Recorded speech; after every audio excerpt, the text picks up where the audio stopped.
तो फ्रेंड्स, कैसे हैं आप लोग। आज हम लोग क्लास 12th के बायोलॉजी के चैप्टर 1 का सेट 3 देखेंगे। इस बात को आप याद रखेंगे, ये सेट 3 है।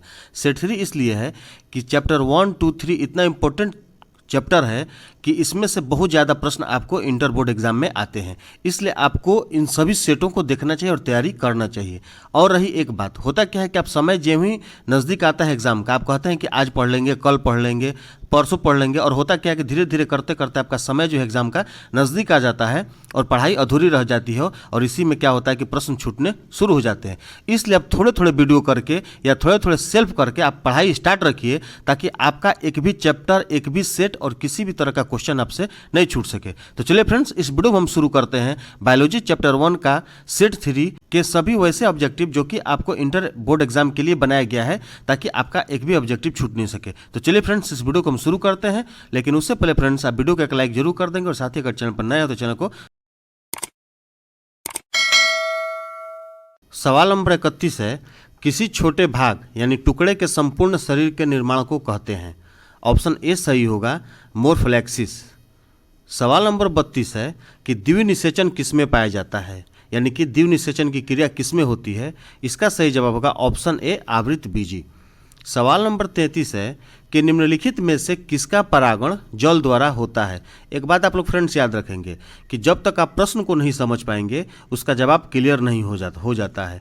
अगर जो ही आपका सवाल क्लियर हो जाता है, ये हम हर वीडियो में लोगों को बताते हैं कि आपका ध्यान केंद्रित हो प्रश्न की तरफ भी, क्योंकि प्रश्न अगर आपको सही तरीके से समझ में आ गया तो आप जवाब उसका बिल्कुल, मेरा गारंटी कि आप 99% तक उसका जवाब बिल्कुल सही दे पाएंगे। 1% चांस रहेगा कि आप नहीं याद कर पाएँ बिल्कुल, या नहीं समझ पाएँ। नहीं तो आप प्रश्न समझ जाइएगा तो आप उसका जवाब बिल्कुल 100% दे पाएंगे। चलिए, सवाल नंबर 33 है कि निम्नलिखित में से किसका परागण जल द्वारा होता है। इसका सही जवाब होगा ऑप्शन सी, जोस्टेरा। चलिए, अब हम सवाल नंबर 34 देखते हैं। सवाल नंबर 34 है कि पिस्टिया में कायिक प्रवर्धन किसके द्वारा होता है। पिस्टिया में कायिक प्रवर्धन किसके द्वारा होता है। ऑप्शन है ए, स्टालोन, बी, ऑफसेट, सी, रनर और डी, सकर। तो इसका जो सही जवाब होगा ऑप्शन बी होगा, ऑफसेट। सवाल नंबर 35 है, घरेलू मधुमक्खी के मियोकाइट्स में गुणसूत्र की संख्या होती है, यानी कि गुणसूत्र की संख्या कितनी होती है। इसका सही जवाब होगा ऑप्शन बी, 12। सवाल नंबर 36 है कि निम्नलिखित में से, यानी कि जो ये नाम दिया हुआ है, इन नामों में से किस प्राणी में ओ विविपेरेटी होता है। ओ विविपेरेटी होता है। ऑप्शन है ए, मुर्गी, बी, प्लेटिपस, सी, रैटल सर्प और डी, रोहू। इसका सही जवाब होगा ऑप्शन सी, रैटल सर्प। सवाल नंबर 37 है कि पार्थेनोजेनेसिस पाया जाता है। पार्थेनोजेनेसिस पाया जाता है। ऑप्शन है ए, एक्सोलोटल लार्वा में, बी, मिरासीडियम में, सी, सर्केरिया में, डी, अस्पेरोसिस्ट एवमेरेडिया लार्वा में। इसका सही जवाब होगा ऑप्शन डी होगा, अस्पेरोसिस्ट एवमेरेडियो लार्वा में। ऑप्शन डी सही है। सवाल नंबर 38 है कि यदि नर आकारिकी में मादा से भिन्न हो तो इसे कहते हैं। यदि नर आकारिकी में मादा से भिन्न हो तो इसे कहते हैं। इसका सही जवाब होगा ऑप्शन सी, लैंगिक द्विरूपता। सवाल नंबर 39 है कि पीडोजेनेसिस किस लार्वा में पाया जाता है। सवाल नंबर 39 है कि पीडोजेनेसिस किस लार्वा में पाया जाता है। इसका सही जवाब होगा ऑप्शन बी, फैसियोला।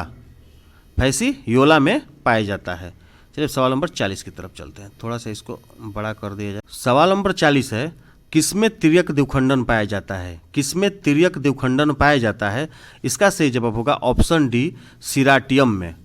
सवाल नंबर 41 है कि प्राणियों में यौना अवस्था के बाद आता है। प्राणियों में यौनवा अवस्था के बाद आता है। इसका सही जवाब होगा ऑप्शन बी, प्रजनन अवस्था। सवाल नंबर 42 देखेंगे। सवाल नंबर 42 है, थोड़ा सा छोटा कर दिया जाए ताकि सभी क्वेश्चन आ जाएंगे इसमें। चलिए, सवाल नंबर 42 है कि निम्नलिखित में कौन सा सही क्रम है। इसमें सही क्रम को मिलान करना है कि 4 ऑप्शन जो दिया हुआ है इसमें कौन सा सही क्रम है।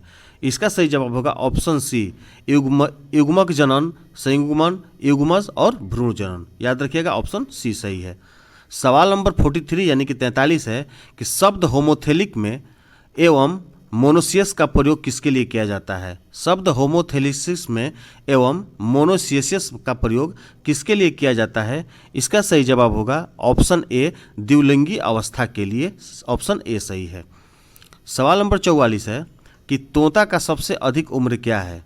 तोता का सबसे अधिक उम्र क्या है?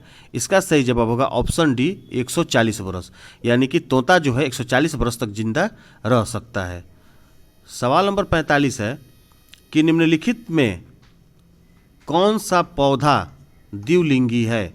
यानी कि पपीता, खजूर, नारियल, कोई दो, यानी कि या तो कोई दो इसका सही जवाब होगा या तो कोई एक होगा, यानी कि कौन सा पौधा द्विलिंगी है? इसका सही जवाब होगा ऑप्शन सी नारियल, यानी कि नारियल जो है ये द्विलिंगी पौधा है। चलिए सवाल नंबर हम 46 देखते हैं।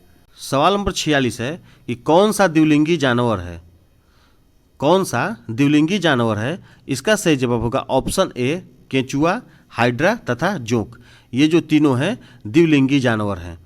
सवाल नंबर 47, अगुणित गुणसूत्र किस में पाया जाता है? अगुणित गुणसूत्र किस में पाया जाता है? तो इसका सही जवाब होगा ऑप्शन बी युग्मक में। सवाल नंबर 48, किसी आवृत बीजी में कितने युग्मक पराग नलिका में होते हैं? किसी आवृत बीजी में कितने युग्मक पराग नलिका में होते हैं? इसका सही जवाब होगा ऑप्शन बी 2। सवाल नंबर 49, किस अवस्था में शब्द डेउसियस का उपयोग होता है? इसका सही जवाब होगा ऑप्शन बी एक लिंगी में। चलिए सवाल नंबर 50 देखते हैं। सवाल नंबर 50 है कि सेब का गूदेदार खाने योग्य भाग है, यानी कि सेब का कौन सा गूदेदार भाग जो होता है वो खाने योग्य होता है? इसका सही जवाब होगा ऑप्शन ए थैलेमस, यानी कि सेब का गूदेदार भाग थैलेमस जो है वो खाने योग्य होता है। चलिए प्रश्न संख्या 51 देखते हैं। सवाल नंबर 51 है कि ड्रोसोफिला के मियोकाइट्स में गुणसूत्र की संख्या होती है? इसका सही जवाब होगा ऑप्शन डी 8। सवाल नंबर 52 है कि घड़ियाल एवं मे फ्लाई का जीवन काल होता है क्रमशः, यानी कि कितना जीवन काल इन लोगों का होता है? इसका ऑप्शन सही है ऑप्शन डी 60 वर्ष 1 दिन तक। सवाल नंबर 53, नोट्स को आँख कहते हैं, जो निम्नलिखित में किसमें नया पौधा बनता है? नोट्स को आँख कहते हैं, जो निम्नलिखित में से किसमें नया पौधा बनता है? इसका सही जवाब होगा ऑप्शन डी आलू। क्लियर है? चलिए सवाल नंबर 54 देखते हैं हम। सवाल नंबर 54 है कि गतिशील सीलिया युक्त बीजाणु को कहते हैं, यानी कि क्या कहते हैं? इसका सही जवाब होगा option C zoospores. Option C सही है, जूस्पोर्स। सवाल नंबर 55 है कि यदि दो युग्मक देखने में समान लगे तो कहते हैं? यदि दो युग्मक देखने में समान लगे तो इन्हें कहते हैं? इसका सही जवाब होगा ऑप्शन ए आइसोगैमेट्स। ऑप्शन ए बिल्कुल सही है। सवाल नंबर 56, मानव के अर्धसूत्री भाजन कोशिका में गुणसूत्र की संख्या होती है, यानी कि मानव के अर्धसूत्री भाजन जो है कोशिका में कितने गुणसूत्र की संख्या होती है? तो इसका सही जवाब होगा ऑप्शन डी 46। सवाल नंबर 57, कोई भी प्राणी एक अपवाद को छोड़कर अमर नहीं है। कोई भी प्राणी एक अपवाद को छोड़कर अमर नहीं है। इसका सही जवाब होगा ऑप्शन ए एक कोशीय जीव। चलिए सवाल नंबर 58, 59, 60 देखते हैं अब हम। सवाल नंबर 58 है कि संतान जो लगभग एक दूसरे के आइडेंटिकल हो, साथ ही इनके पेरेंट्स के भी आइडेंटिकल हो, कहलाता है? इसका सही जवाब होगा ऑप्शन डी क्लोन। सवाल नंबर 59 है कि निम्नलिखित में सही का चुनाव करें, यानी कि इसमें सही का चुनाव करना है। इसका सही जवाब होगा ऑप्शन डी हाइड्रा की कलिका। चलिए अब सवाल नंबर 60 देखते हैं। सवाल नंबर 60 है कि ईंख में ग्राफ्टिंग नहीं हो सकता क्योंकि ऑप्शन ए सही है, वेसिकुलर बंडल्स बिखरे होते हैं।